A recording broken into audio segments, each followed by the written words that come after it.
people say to me, well, do spirits look at you when you're naked in the shower, or if I'm having sex, is my dead father seeing me having sex? You know, you get questions like that.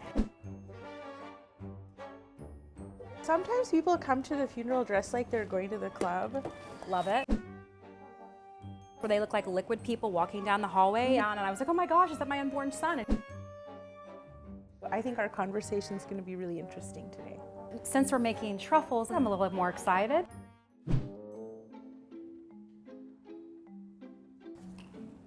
Make an assumption about me. That you like dead people? Yeah, well, I like them better than living ones. Oh. I don't know if they can hear me, but I try to talk to them anyway. I was driving a woman to her funeral, and I felt like she would like some country gospel. So I put on Dolly Parton and Alan Jackson. I love that. Yeah, I remember thinking, I hope she likes this. My assumption was that you are constantly hearing voices. Constantly depends on if I'm checking in or out. There's always someone with me that's probably a dead person. What's really hard is when you're on a date and then someone's family member shows up on the date. That's not the funnest thing. I could see that as a buzzkill. Which ones This excite is me? weirdly satisfying. What led you to your current profession? Both my parents died kind of young. I was confronted with death, and I thought, how can I channel this in a healthy, positive way? It was kind of my mission to help people. My mom looked really bad, like her embalming was really bad, and so I really wanted to be good at this and make sure other people's loved ones look good. I started out as a mental health therapist. My mentor was like, you know, you're really good at reading people, but I didn't know that I was reading them. I just thought I was a really good therapist. I called a medium, and she says, well, you know, you're kind of a medium, right? I was like, yeah, probably. And within a few months, I started seeing spirits like really intensely. It's like she triggered me. There's actually like kind of like a Hogwarts and that we go to train, believe it or not. It's called Arthur Finlay. Yeah, and so I've done way that. cooler than funeral school. I know, right? Once the fillings goes in there, and then we mix. What do you believe happens after someone dies? Oh, well, I guess I know physically what happens to them. People ask me, do spirits follow you around? And I feel like they stay where they are, and I'm caring for their shell. I see them, obviously, walking around casually. They're right here with us, actually, all the time. They're just in a different vibrational pattern. So their frequency is different than ours. When you release from the body, your frequency raises, and then you are in your consciousness of love. And some people are doing their hobbies, and some people are hanging out, and some people are still learning. You know, with people that maybe died with depression or, you know, of tragic means, I often see them in like a spiritual hospital, and they're kind of like in recovery, and they're getting supported, you know, by angels and loved ones who are helping them kind of in their process of evolving to be in another state. I want to be a flashy ghost. Yeah, I mean, sometimes I've seen people who come kind of like the Matrix, where they look like liquid people walking down the hallway, and that kind of freaked me out when I was staging my house, and this little boy like started running down, and I was like, oh my gosh, is that my unborn son? And he was like a liquid person, and I was like, this is freaky. Oh, it says put it in a Ziploc bag. That's it. This is cool. In what ways is your career misunderstood? That's a good one. There's a lot of controversy that I'm of the devil, or that I, you know, summons devils, or a con artist. Those are kind of things, when really I'm just a servant of love. I think what I do is a miracle, to be right honest. People think that we are really sad all the time, or that our job is sad, but you know, we're celebrating lives, and so it doesn't always have to be sad. And we do have a bit of, you know, morbid humor at work that helps us. You have to be. You'd have to. It helps us get through. It's a difficult job, so it helps us get through the day. Do you have like a playlist, like when you're doing the whole body work, that you have that gets you in the groove to like do all that you do? What's your song? Like the funeral embalming song. What is that song for you? Beyonce's Lemonade.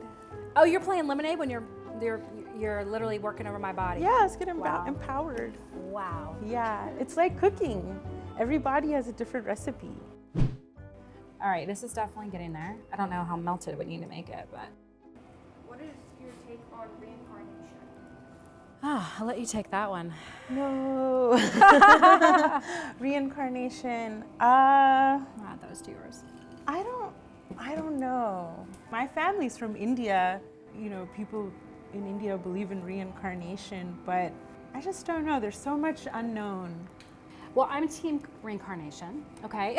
So I absolutely believe really more in past lives. I really believe like our spiritual energy just continues infinitely with no stop and no beginning. And so we just put on the new outfit of the new body and the new clothes. That could be a different gender, could be a different race, could be a different socioeconomic group. Can we come back as another species? You know, that's debatable for me personally. I do believe our animals do come back and find us. Yeah. So I believe that we do find soul family, soul members, animal, non-animal, and we kind of coming back and meet each other over and over again for like purposes that. of growth and learning, yeah. I desperately want to come back as a cat. You would be a cool cat, Brie, for sure. Meow. That's a good one. I actually had a 90-year-old woman who was so beautiful. I had a lot of fun making her look nice, and then her family said she looked too sexy. Oh, wow. Well, I will tell you, sometimes people are characters when they pass. I mean, I had this one guy confess that he was a porn star. And he confessed that and showed his, you know what, to confirm, his talent. He sat on my lap and almost gave me like a lap dance. It was a complete thing. And I'm talking to the girl who used to be his fiance, who said, that's absolutely him. It's totally true. I was very embarrassed. He kind of made out with me a little bit in spirit, but it was entertaining. I mean, he brought me so much fun. So like, as a kid, the personality spicy sometimes, spirit. He was definitely spicy. Sometimes people come to the funeral dressed like they're going to the club. Love it. People don't really come to me with the fear of dying. Some people are nervous about me seeing them naked. Regardless of what they give me, I always put a pair of socks. Because you feel like their feet are cold? I had a beautiful woman that lost her hair and eyebrows because of chemotherapy. And I actually used her own hair to cut and make eyebrows for her. That's amazing. And I was really proud of that. We do have something of a tummy tuck for everybody gets a little tummy tuck. Yeah, because we remove cavity fluid, and so the tummy just goes right down.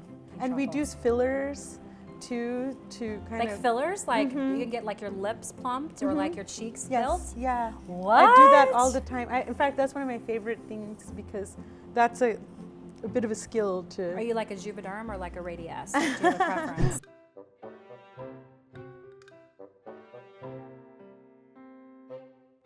It's interesting, people say to me, well, do spirits look at you when you're naked in the shower, or if I'm having sex, is my dead father seeing me having sex? You get questions like that. They just see us as light. So we're just light to them. So they don't see us we don't see them in their form. They don't see us in our physical form either. Right. Was your assumption about me correct? Yes, actually, yeah. Yeah? I felt my assumption was that we would have a really illuminating conversation, and it has been. My assumption about you is that you would be just open and down for anything because you obviously deal with the most vulnerable experience that someone could possibly experience in life. Okay. Cheers. Cheers to deep and dark conversations. And to our friends around us. It's literally the life and death of us. Death by chocolate. That's absolutely right.